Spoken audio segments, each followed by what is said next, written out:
Bismillahirrahmanirrahim. Assalamualaikum warahmatullahi wabarakatuh.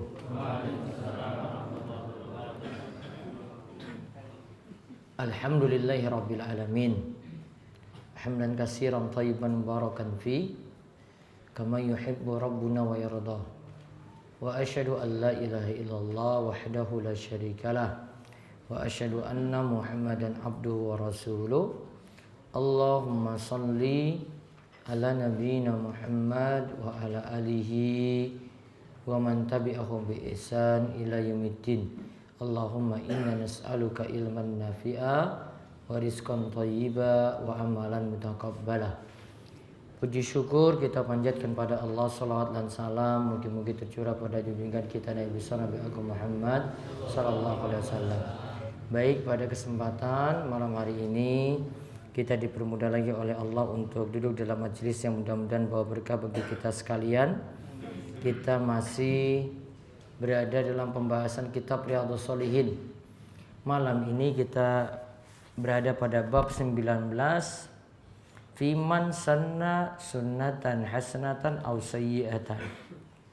Bab orang yang membuat sunnah yang baik atau sunnah yang buruk, yaitu yang jadi pelopor kebaikan dan yang jadi pelopor kejelekan. Kita lihat langsung saking hadis 171. Monggo dibaca. Bismillahirrahmanirrahim. Hadis nomor 171. Abu Amr Jarir bin Abdillah radhiyallahu anhu berkata, kita pernah berada di sisi Rasulullah SAW pada suatu siang. Kemudian datanglah kepada beliau suatu kaum yang telanjang, mengenakan pakaian dari bulu harimau, bergaris-garis, lurik-lurik, atau mengenakan baju kuning sambil baju kurung. Ulang. Atau mengenakan baju kurung sambil menyandang pedang. Mayoritas mereka itu berasal dari suku Mudhor ya. Atau memang semuanya dari Mudhor. Kemudian berubahlah wajah Rasulullah SAW karena beliau melihat mereka yang dalam keadaan miskin itu. Beliau lantas masuk rumahnya, lalu keluar lagi, kemudian menyuruh Bilal untuk berazan. Selanjutnya Bilal memandangkan azan dan beriqamat, lalu bersembahyang. Setelah itu beliau berkhutbah.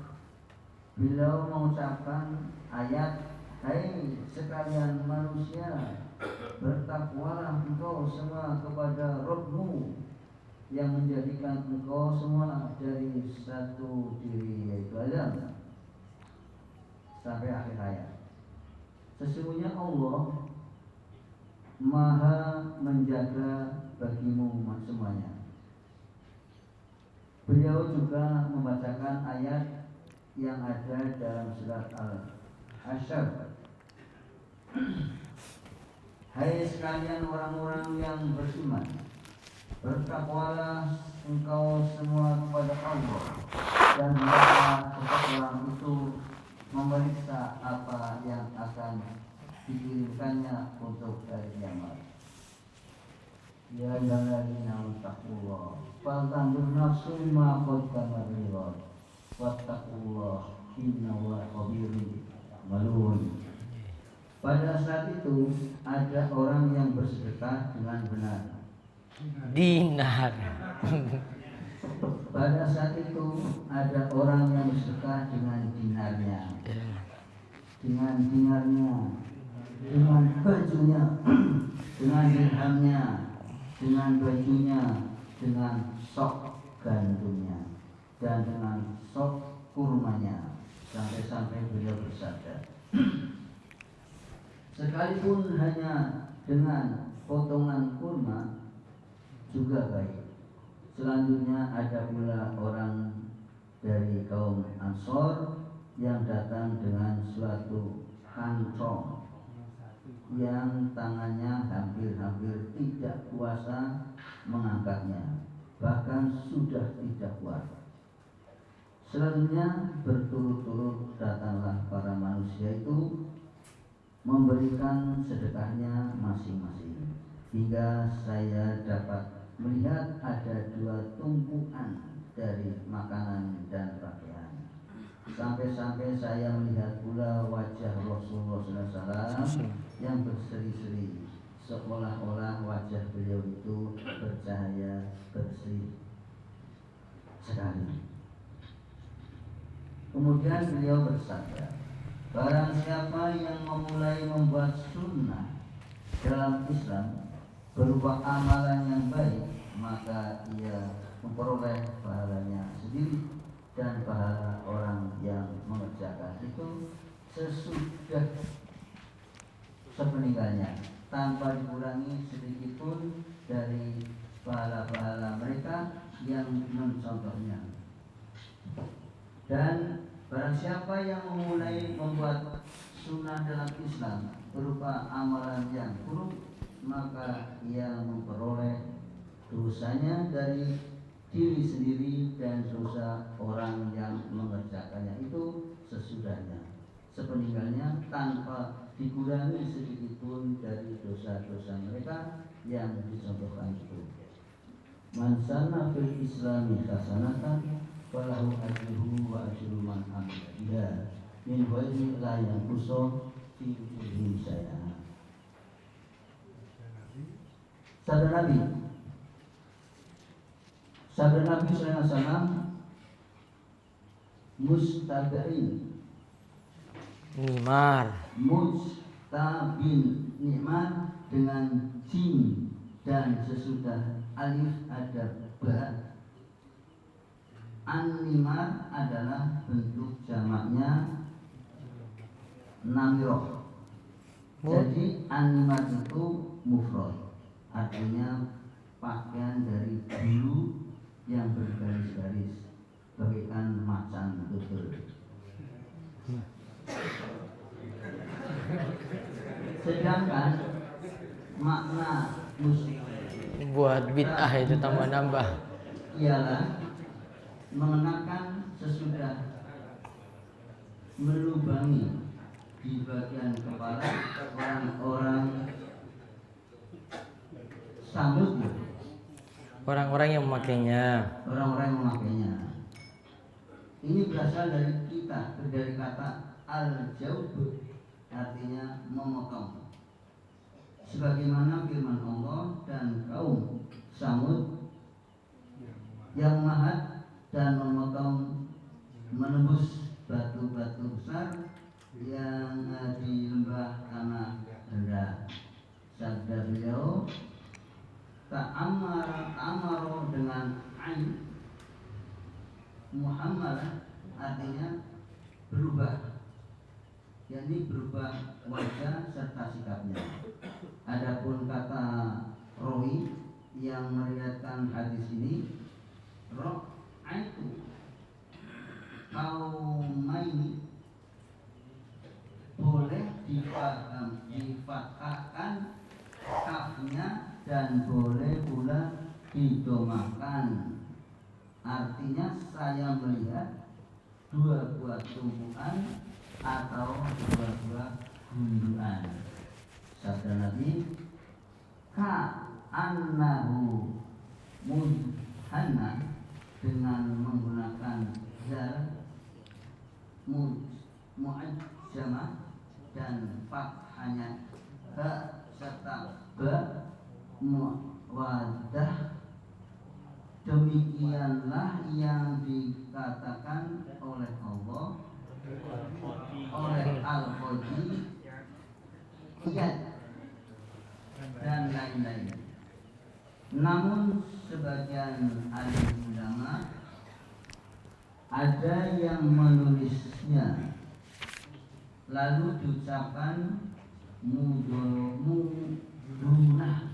dengan menggunakan dal muhmalah dan menrumahkan ba serta nun, ha dan nun. Demikian ini yang dibenarkan oleh Al-Humaydi, namun yang sahih serta masyhur ialah yang pertama. Adapun artinya menurut kedua macam itu sama saja, yakni bersih serta bercahaya. Sudah. Kalau Latin berbunyi Arab mana sulit? Ya nanti baca ininya teks Arabnya. Dari Abu Amr Jarir bin Abdullah. Kita ingat ya, bahas hadis yang kalau yang 171 ini dicontohkan hadis siapa yang jadi pelopor kebaikan. Ya, siapa yang jadi pelopor kebaikan. Nanti hadis 172 siapa yang jadi pelopor kejelekan. Nah, ceritanya kan di sini disebutkan Abu Amr Jarir bin Abdullah, ia berkata, kita pernah berada di sisi Rasulullah SAW pada suatu siang. Kemudian datanglah kepada beliau suatu kaum yang telanjang, mengenakan pakaian dari bulu harimau, bergaris-garis, lurik-lurik, atau mengenakan baju kurung sambil menyandang pedang. Kemudian mayoritas mereka itu berasal dari suku Mudhar. Jadi ini cerita tentang suku Mudhar, sebuah suku di Arab sana. Atau memang semuanya itu dari Mudhar. Kemudian berubahlah wajah Rasulullah SAW karena melihat mereka yang dalam keadaan miskin. Ini tanda Rasulullah SAW sangat peduli pada orang miskin. Beliau lantas masuk ke rumahnya, keluar, kemudian menyuruh Bilal untuk berazan. Jadi ketika itu yang jadi muazzin adalah Bilal. Selanjutnya Bilal mengumandangkan azan dan iqamahnya bersama dengan sembahyang atau sholat. Jadi Bilal kumandangkan azan dan lalu dia itu iqamat nanti barengan dengan iqamat setelah itu baru sholat. Nah setelah itu beliau berkhutbah, beliau mengucapkan ayat, Ya ayyuhan nasu taqu rabbakum allati khalaqakum min nafsin wahidah. Wahai orang yang beriman, bertakwalah kepada Allah Rabbmu yang telah menciptakanmu dari jiwa yang satu. Sampai ayat innallaha kana 'alaikum raqiba. Sesungguhnya Allah Maha mengawasi tingkah laku atau gerak-gerik kalian.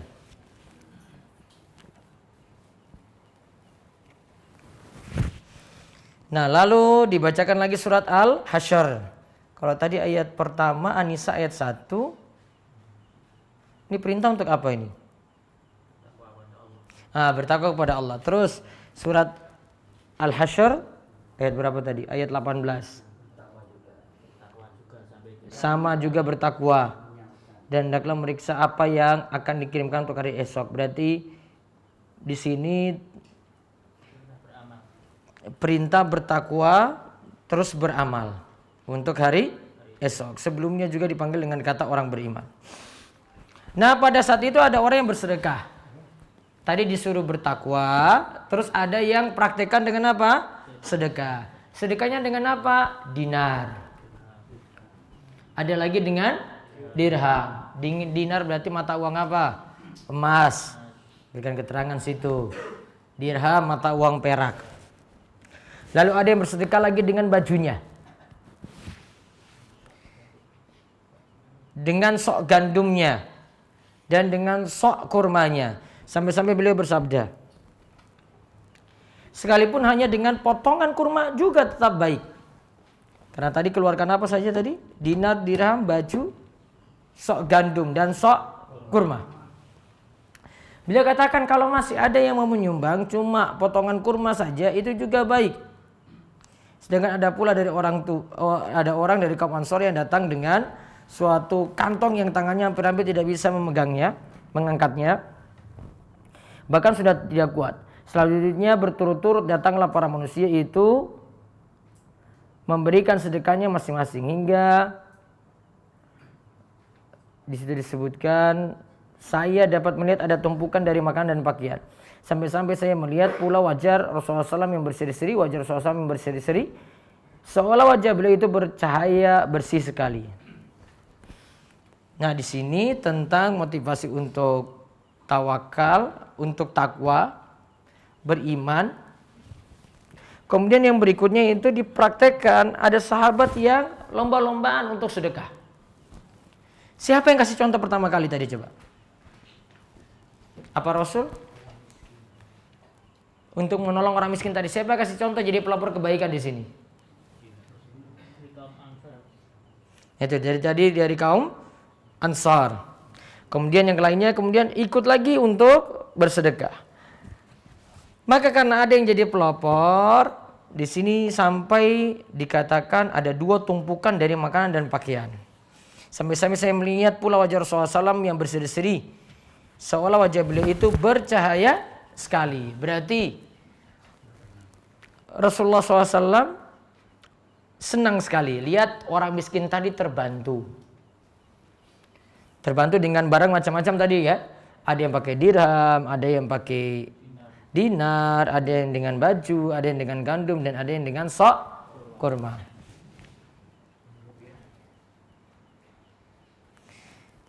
Nah, lalu Rasulullah SAW katakan, man sanna fil islami sunnatan hasanatan falau ajruha wa ajru man amila biha ba'dau min ghairi ayyang qusa min ujurihim syai'a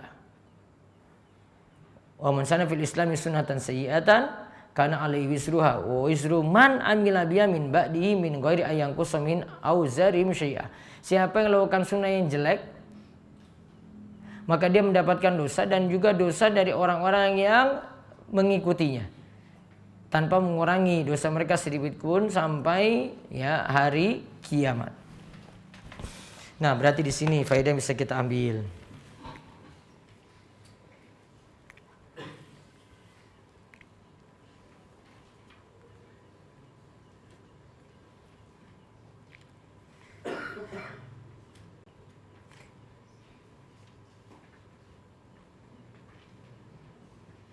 Yang pertama,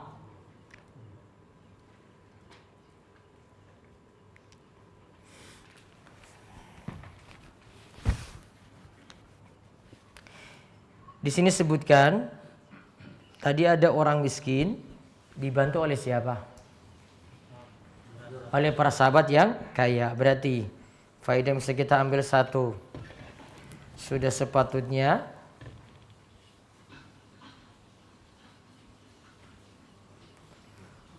orang miskin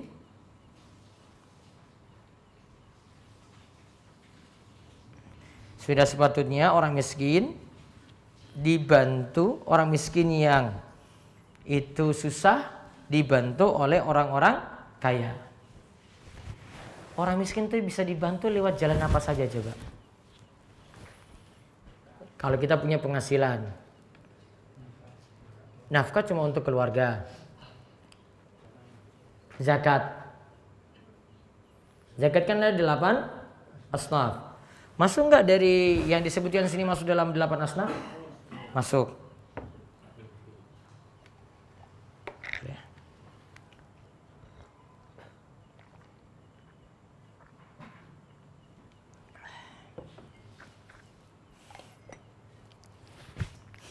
Orang yang susah dibantu oleh orang yang kaya. Bentuknya apa? Satu tadi zakat. Berapa persen? Zakat berapa persen? Tergantung. Iya nak? Tergantung. Kalau emas perak 2,5%, mata uang 2,5%, hasil pertanian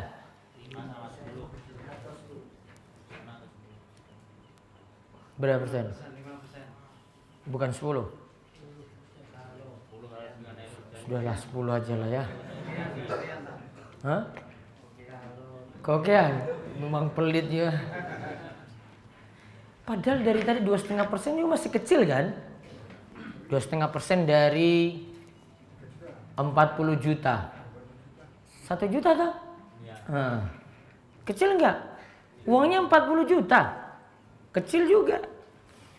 Hasil misalnya zakat pertanian, hasilnya itu 1 ton. 5%-nya berapa? Ya 50 kilo dari 1 ton. Sedikit nggak? Masih sedikit. Kalau 10%? 1 kuintal. Sedikit nggak? Panennya 1 ton loh ini. Ya sedikit. Kalau bilang itu waduh kokean, ya memang dasar wong pelit, cuma diambil juga setiap kali panen sekali wae kok. Nah itu tanahnya nyewa. Nah itulah orang susah berarti. Ini kan kita bahas tanahnya tanah sendiri. Iya kan? Nah, kalau 5% itu pakai irigasi sendiri enggak? Kalau 5% itu, kalau 10% tak ada hujan. 5% itu yang pakai irigasi yang keluarkan biaya. Nah gitu. Kalau tanahnya sewa gimana kalau gitu tanahnya sewa? Ya berarti orang dua lemah ya berarti. Masih bagi dua lagi bagi hasil. Ya berarti dari bagi hasilnya tadi yang kena zakat. Dijual berapa? Pokoknya 5%. Tengah-tengah. Kok nyang meneh toh iki?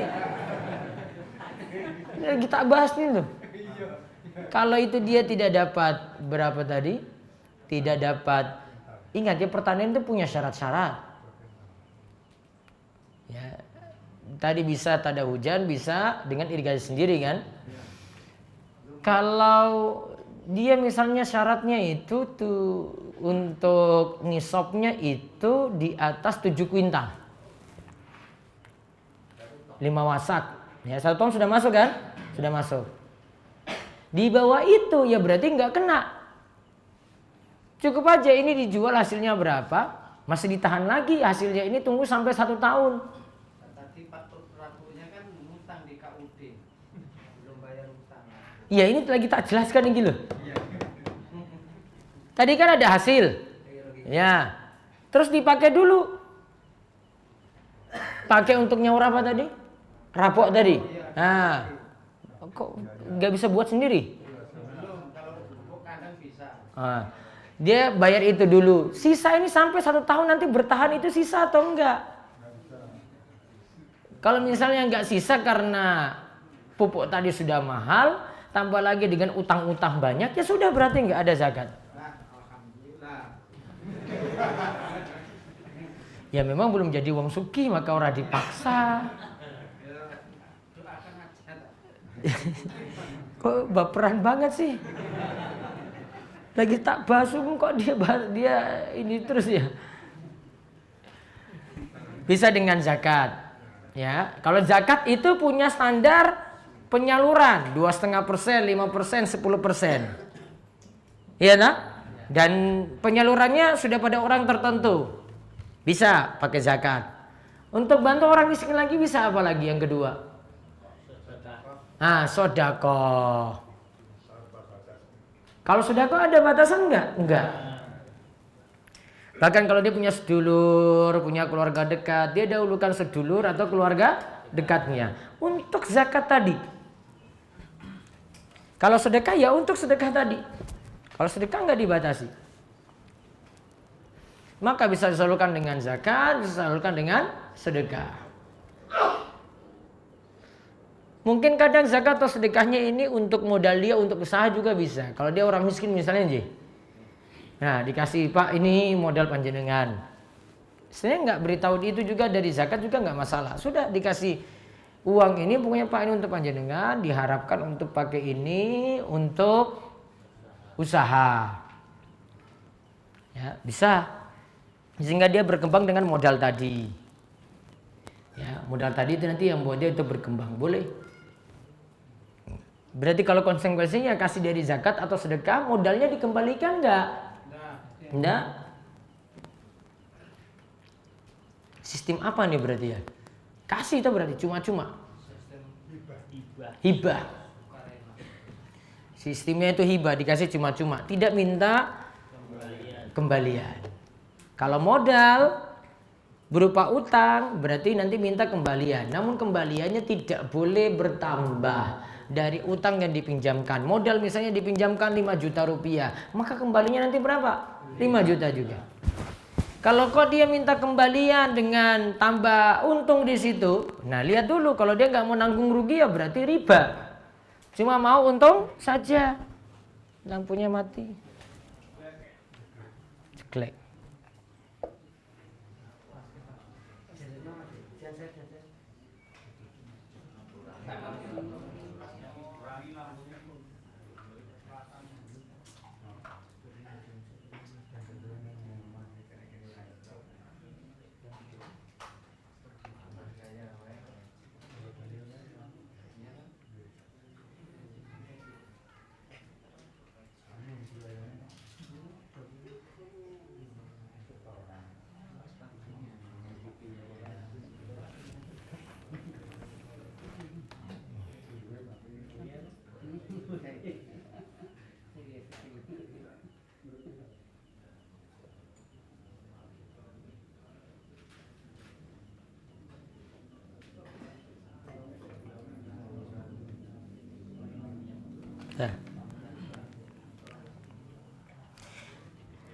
Nah, kalau modal, lihat ini ya, modal perjanjiannya dia minta supaya ketika dikembalikan ada keuntungan.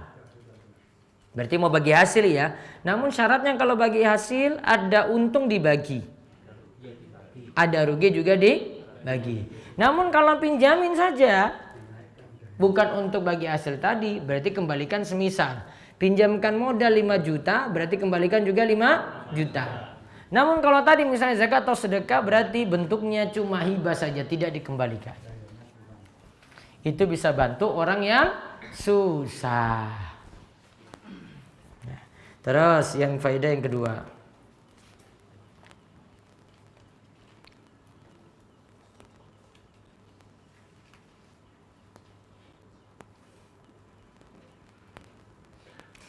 Kasih sayang Rasulullah SAW karena beliau memperhatikan fakir dan miskin.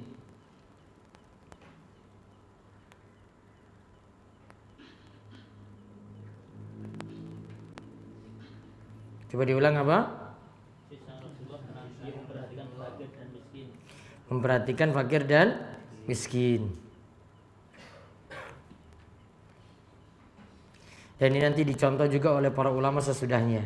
Fakir dan miskin bedanya apa? Kalau miskin kerja. Kalau fakir? Kalau fakir dan miskin dua-duanya sama-sama kerja. Namun kalau fakir tidak bisa memenuhi 50% dari kebutuhannya. Kalau miskin di atas 50% bisa dipenuhi, namun tidak sampai 100% dari kebutuhan pokok. Berarti parah mana, fakir atau miskin? Fakir atau miskin yang parah? Fakir. Dua-duanya kerja enggak? Kerja. Berarti kalau ngemis di jalan, ini enggak termasuk dalam hal ini. Karena sebenarnya dia punya penghasilan sendiri, mungkin panjenengan belum punya mobil, dia sudah punya mobil duluan. Saking besar penghasilan dari mengemisnya. Terus faedah lagi yang ketiga. Nabi SAW gembira ketika melihat orang-orang miskin juga gembira.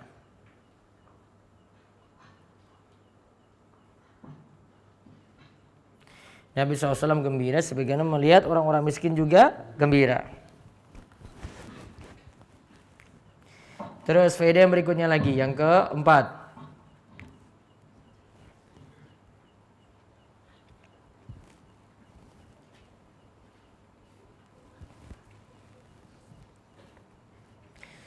Nabi SAW memotivasi para sahabat semuanya untuk beramal.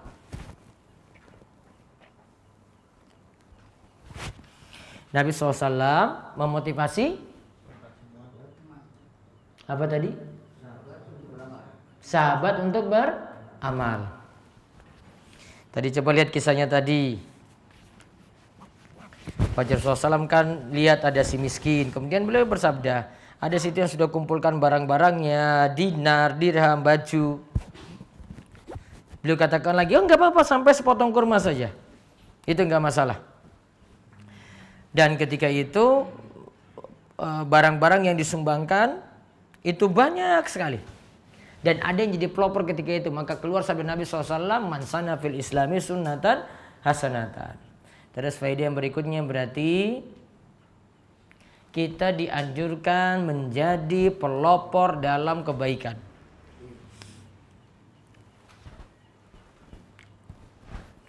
Kita dianjurkan untuk menjadi pelopor dalam kebaikan. Contoh sederhananya dalam sholat bagaimana? Di masjidnya belum paham sholat syuruk apa isyraq.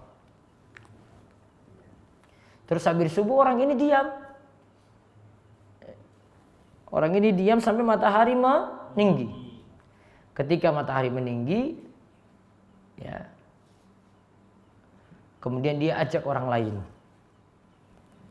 Atau dia contohkan saja.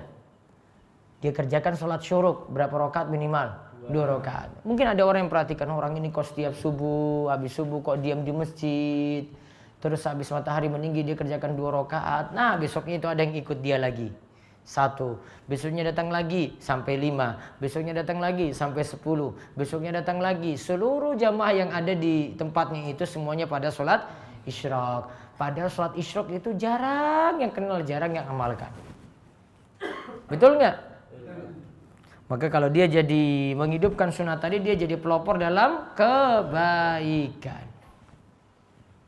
Kalau di sini bentuknya apa di sini? Sedekah. Nah, sekarang faedah yang berikutnya. Menjadi pelopor dalam hadis dicontohkan dengan sedekah.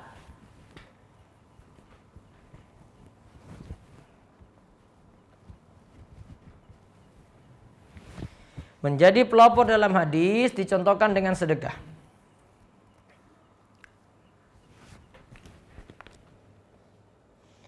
Terus faedah yang berikutnya lagi. Menjadi pelopor dalam kebaikan bukan berarti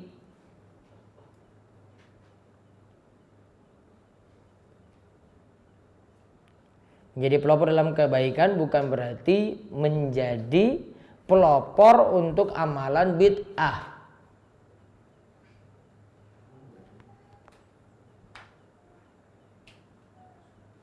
Diulang tadi apa? Menjadi pelopor dalam kebaikan bukan berarti menjadi pelopor dalam amalan bid'ah. Nah, kenapa saya sebut itu? Sebagian orang berdalil bid'ah itu nggak apa-apa kita sebar karena termasuk menghidupkan sunnah hasanah. Maka dia pakai dalil ini. Adanya bid'ah hasanah katanya, nah, karena hadis ini di sini suruh buat sunnah hasanah. Padahal di dalam hadis ini sudah ada contoh sebelumnya yang diamalkan itu adalah sedekah. Disetujui oleh Rasul SAW atau tidak? Disetujui. Rasul masih hidup nggak? Masih. Sedangkan kalau bid'ah hasanah, Rasul setuju atau tidak? Tidak. Ada dalilnya atau tidak? Tidak juga. Ada contoh sebelumnya dari Rasul SAW? Tidak juga. Maka berarti sunnah hasanah beda dengan bid'ah hasanah. Ada yang mempopulerkan hadis ini untuk dukung bid'ah hasanah loh. Padahal pengertian hadisnya jadi pelopor dalam kebaikan. Terus faedah yang berikutnya lagi.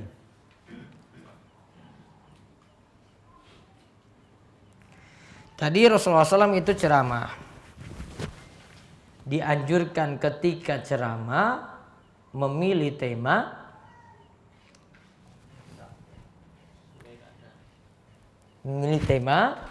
sesuai dengan keadaan.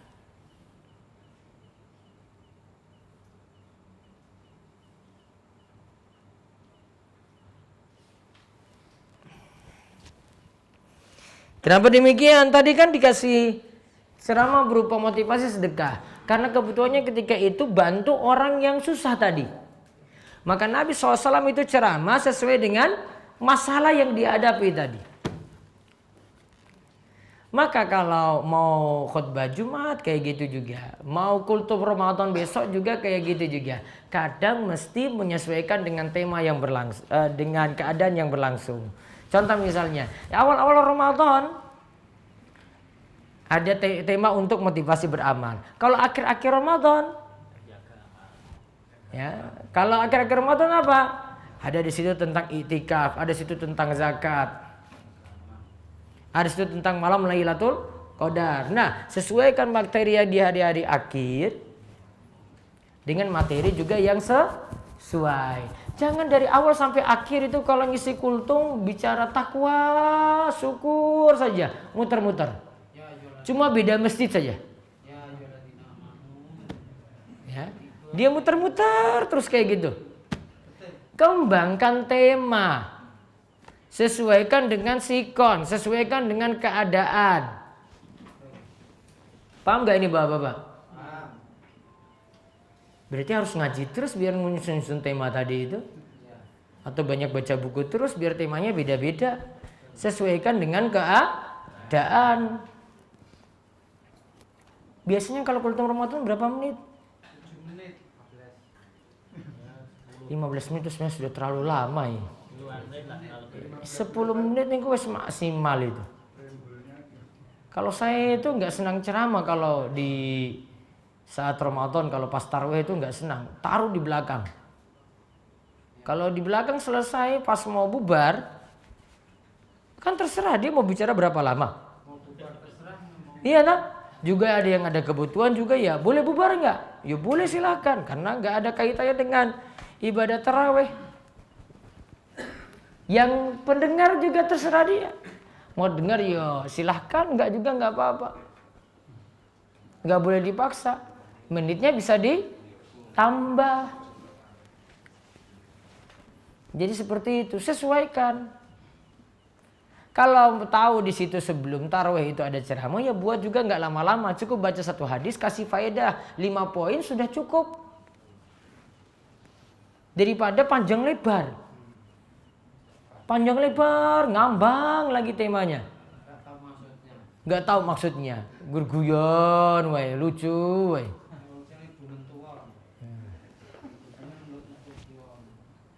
Terus faedah yang berikutnya lagi. Hadis ini jadi dalil dianjurkan untuk sedekah dan infak. Walaupun dengan sesuatu yang sedikit. Apa tanda tadi sesuatu yang sedikit? Nabi SAW anjurkan apa tadi? Sepotong kurma. Walaupun dengan sesuatu yang sedikit seperti sepotong kurma.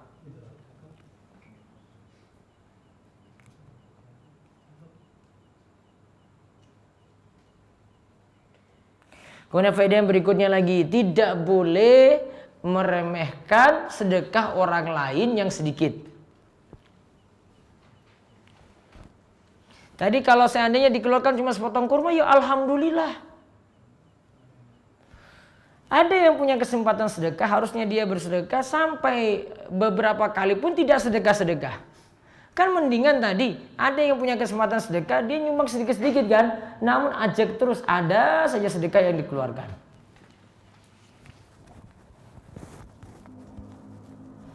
Kemudian faedah yang berikutnya lagi.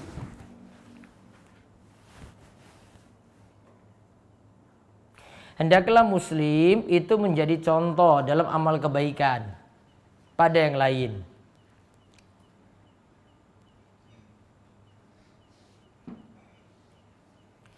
Hendaklah menjadi contoh dalam, coba dibaca tadi. Seorang muslim harus menjadi contoh kebaikan bagi orang lain. Nah, seorang muslim harus menjadi contoh kebaikan bagi orang lain. Tadi ada sahabat yang lebih dahulu kasih motivasi untuk sedekah, baru yang lainnya ikut sedekah. Terus, faedah yang lainnya lagi, memberi contoh dalam sedekah tidak termasuk riya. Kalau tujuannya apa? Memberikan contoh. Terus jadi riya kalau gimana? Sambil cari pujian. Kalau ini murni dia itu memberikan contoh, maka tidak masalah. Seperti itu masih dibolehkan.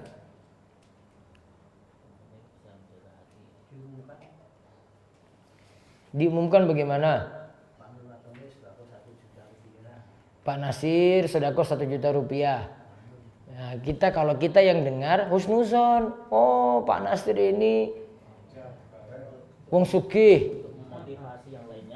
Dia itu paling motivasi yang lainnya. Barangkali kanan kirinya itu pelit-pelit, padahal lebih sugih dari dirinya.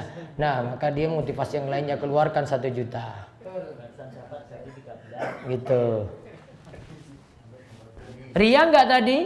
Tidak. Kalau ria dia keluarkan, orang lain nanti pandang dia. Nah, bapak ini masya Allah 1 juta luar biasa dia. Orang ini jadi wah lagi. Iya memang saya itu kayak begini. Ya, ini belum seberapa. Besok mau sapi 1. Terus faedah yang lainnya lagi.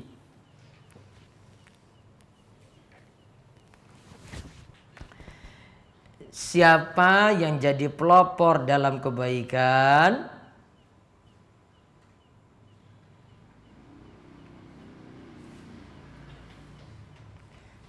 maka akan mendapatkan pahala dari orang-orang yang mengikutinya.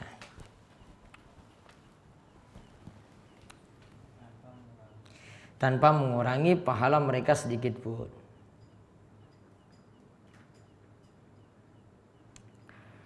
Nah, berikan catatan tambahan lagi, begitu pula sebaliknya untuk dosa.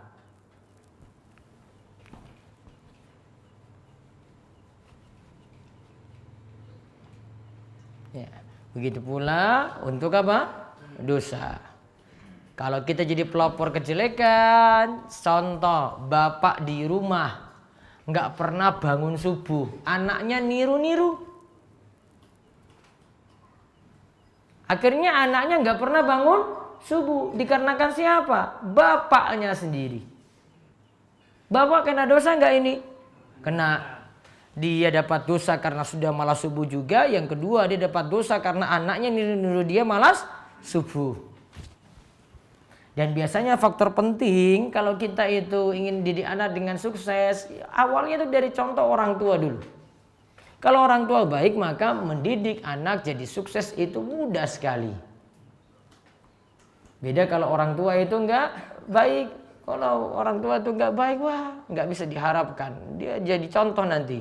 Anaknya niru dia terus, kecuali bagi anak-anak yang Allah berikan hidayah, beri taufik dia yang selamat dari kejelekan orang tuanya. Ada yang orang tuanya penjahat, anaknya jadi soleh ada. Namun cuma 1-2 kasus. Wallahu a'lam bishawab. Ini yang kita bahas untuk kesempatan malam hari ini. Jadi dibahas tentang sunnah hasanah. Contohnya kalau dalam hadis adalah apa? Sedekah yang nanti ditiru oleh orang lain. Monggo jika ada pertanyaan. Masih ada satu pembahasan lagi tentang sunnah sayyi'ah.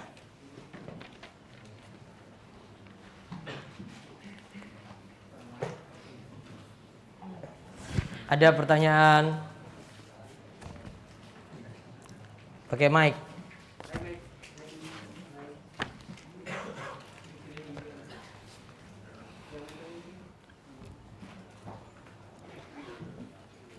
Ada. Jadi sunnah hasanah, Bu. Jadi pelopor nanti baru yang lain nanya lagi.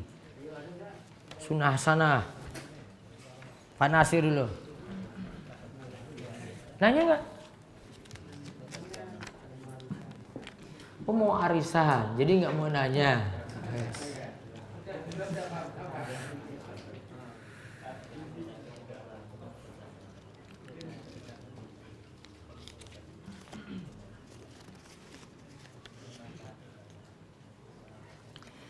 Ditanya bagaimana grup WA kondusif, banyak yang sering bahas pilek dan pilpres.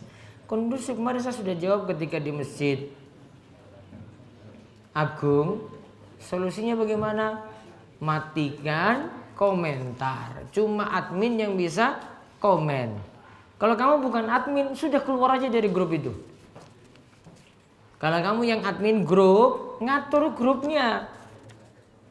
Maaf, saya buat aturan nih, selama ini sampai nanti 17 April nggak boleh ada yang komen-komen dulu. Saya matikan komen, cuma admin nanti yang berikan info saja, ada info kajian, ada artikel Islam, baru dia masukkan di situ. Jadi tenang, nggak buat orang gelisah terus. Apalagi masukin berita-berita hoax, habis itu masukin lagi jelek-jelekan musuh, jelek-jelekan lawannya gitu, nggak boleh.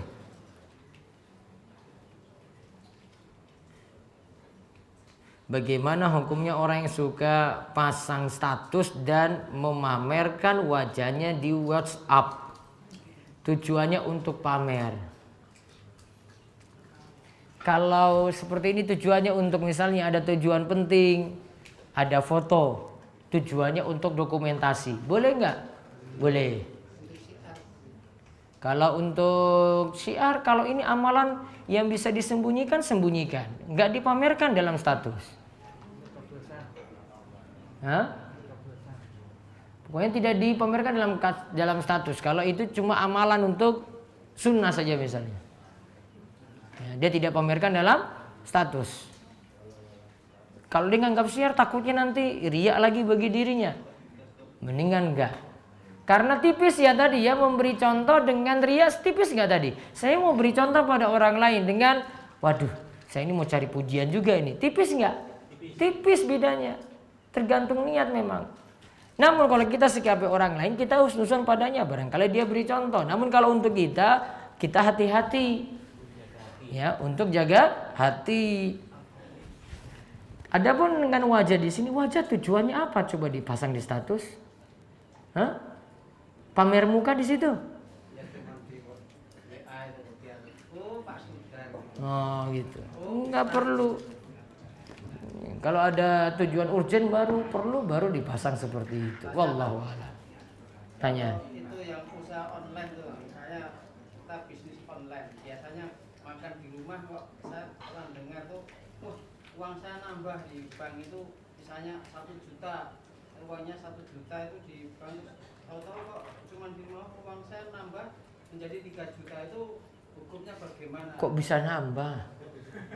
Nah, namanya bisnis online kok. Oh bisnis online, oh berarti ada yang transfer. Oh cuma makan, saya makan di rumah itu di gini saya lihat itu orang saya lihat. Oh berarti jenengan belum tahu bisnis online. Makanya itu aku nanya. Bisnis online itu nanti dia transaksi, terus nanti ya yang lain mau beli itu tinggal transfer. Cuma makan di rumah kok tak? Iya memang orang bisnis online cuma makan di rumah aja, gampang. Saya makan tuh bayar di padahal makannya di rumah itu bayar di misalnya di kedai yang besar gitu, tambah lagi uangnya, itu bagaimana hukum? Bukan itu paling dari uang bisnis dia itu. Memang bisnis online cuma di rumah saja. Gitu. Mau bisnis online, engkau mumet, HP-nya paling nggak bisa kalau bisnis online. Mumet tak? Ayah meninggal dunia, punya anak usia 8 tahun dan 1 istri. Apabila dari pihak keluarga membagi beras, telur, gula, pasir ke tetangga, apakah kita memanfaatkan bahan-bahan tersebut dari ahli waris? Kita termasuk makan harta anak yatim. Kalau tadi tinggal anak putri 8 tahun berarti anak yatim. Kalau ibunya belum nikah lagi, apakah kita memanfaatkan bahan-bahan tersebut dari ahli waris? Dari pihak keluarga bagi beras, telur, gula pasir ke tetangga.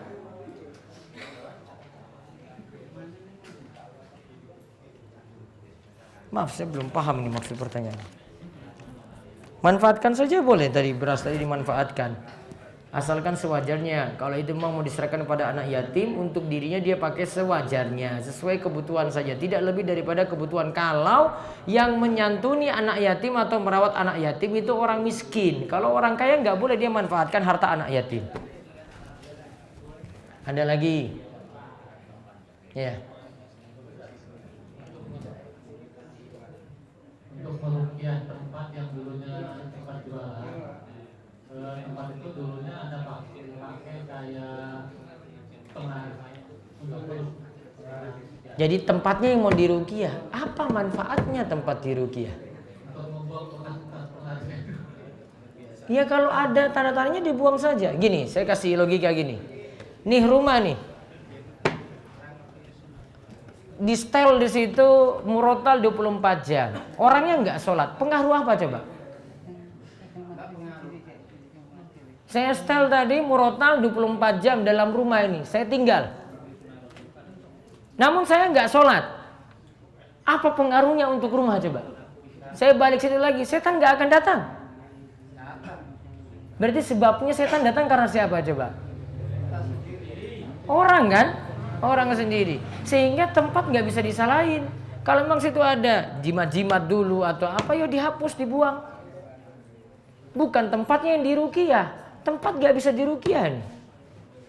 Ada dalil yang katakan kalau masuk rumah atau berada dalam rumah bacalah surat Al-Baqarah. Itu bukan maksudnya ruqyah rumah. Supaya orang tadi punya pelindung, maka dia baca surat Al-Baqarah. Bukan maksudnya adalah untuk meruqyah rumah, nggak ada gitu. Meruqyah rumah nggak ada. Saya nggak tahu ada dalilnya kayak begitu. Sebagian peruqyah kayak begini nggak pakai dalil itu, berngawur. Sampai ada yang pernah mau pergi demo di Jakarta gitu, biar hujan nggak turun, saya mau ruqyah langit. Apa-apaan mau ruqyah langit? Logika gimana coba ruqyah langit supaya hujan nggak turun coba? Saya mau ruqyah langit. Berani nantang ya. Jadi benda ini bukan diruqyah orangnya. Karena Al-Quran itu manfaat untuk orang yang hidup. Liyunzira man kana hayya wa yahiqqal qawlu 'alal kafirin. Surat Yasin. Al-Quran itu untuk beri peringatan pada orang yang hidup, bukan orang yang mati. Maka benda mati nggak bisa. Benda mati ruqyah nggak pengaruh. Satu lagi. Ini kalau misalnya kios ini untuk menjaga dari hal-hal yang sifatnya negatif ke kios kita itu, saya ada yang mesti tahu harus apa istilahnya itu bacakan air wudu, nanti air wudunya bukan air wudunya itu disiramkan di depan. Saya belum tahu dalilnya. Perkuat di warung itu, satu, imannya yang jualan itu diperbaiki. Dua, sholatnya diperbaiki lagi. Tiga, zikir dikuatkan, zikir pagi, zikir petang, zikir sebelum tidur. Empat, Al-Quran baca rajin gitu. Ibadah dijaga, Al-Quran dijaga rutin juga. Insya Allah terlindungi. Ya jenengan di warung sibukkan dengan ibadah-ibadah gitu aja. Itu jadi pelindung. Ada lagi? Ada? Pak Nasir tadi sudah pulang. Arisan. Jenengan arisan betul? Betul. Baik, itu saja yang kita bahas. Insyaallah pekan depan kita ketemu lagi. Bagi peserta kajian di sini yang mau ikut daurah, ada daurah besok Ahad 14 April di Ahad Waging nanti dari jam 7 sampai jam 2. Infonya bisa lihat di Instagram saya. Nanti bisa sebarkan ke yang lainnya. Saya nggak sebar via WA biar nanti jamaah pengajian yang rutin saja yang ikut. Bahasannya bahas matan Abi Syuja, nanti akan diberikan buku gratisnya. Saya kasih penjelasan di situ. Insya Allah bukunya segera terbit dan nanti dimanfaatkan saat daurah. Matan Abi Syuja pembahasan khusus puasa. Baik, itu saja yang kita bahas. Mungkin manfaat dan Allah beri kita taufik dalam ilmu dan amal, dan mudah-mudahan kita diberikan keistiqomahan. Kita tutup kalian doa kafaratul majelis, monggo. Subhanakallahumma bihamdika asyhadu an la ilaha illa anta astaghfiruka wa atubu ilaik. Assalamualaikum warahmatullahi wabarakatuh.